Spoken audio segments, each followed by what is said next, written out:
I am the New York State representative of the International Dark Sky Association, an educational nonprofit. And we help communities address the issue of light pollution, which is defined only as night lighting that is misdirected, unshielded, excessive, or unnecessary that results in light trespass onto private property, glare that interferes with night vision, energy waste with resulting global warming since most electricity is still generated by burning fossil fuels, and sky glow, obscuring our view of the night sky with a haze of light hitting particles and moisture in the atmosphere. The energy waste and resulting air, water, and land pollution is extensive from light pollution.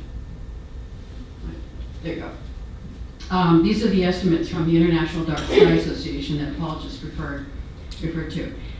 Many cities and towns have enacted dark sky guidelines to use night lighting effectively. Generally speaking, dark sky lighting requires fully shielded fixtures. You can see unshielded on your left, and the fully shielded fixtures on the right. And to use but not exceed light levels prescribed by the Illuminating Engineer Society, limiting uplight and light trespass with light sources, bulbs that lessen impact on human health and the environment.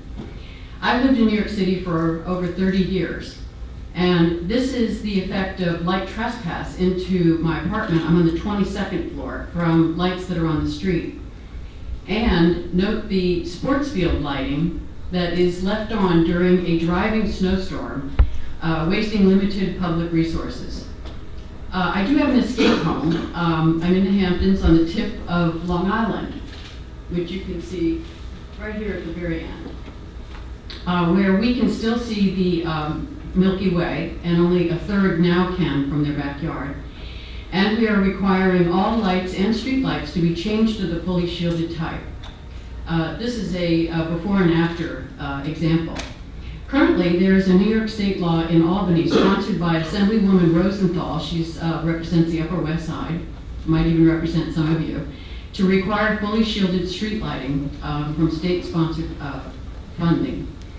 Some of the lights in the city do meet this definition, including the new walkway lighting in Washington Square, if you've been there. But we also have a great many that are not, like these on Lower Broadway.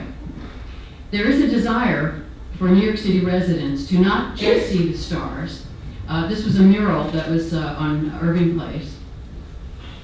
And this one that was on 3rd Avenue renders the stars, but also to address light pollution. The New York League of Conservation Voters surveyed over 1,000 New York State residents by telephone on 10 issues. 55% said that they were very or somewhat concerned about light pollution. This percentage was actually higher than those registered for noise pollution, and right now noise pollution is currently regulated by the city. We may be the city that never sleeps, but the people in the city do. Light trespass, glare, energy waste are currently not addressed by any city agency for new developments, nor do we have laws to protect from nuisance glare and light trespass. I found out tonight, there's a new plan by the New York City DOT to replace streetlights with LEDs to save energy. Reducing energy is very admirable, but we need to understand LED light is not white. White light is full spectrum, and it's an equal measure of all colors. LEDs are actually primarily blue on that top rung. Which results in more sky glow because blue wavelengths are shorter and they scatter more. This is why our sky is blue.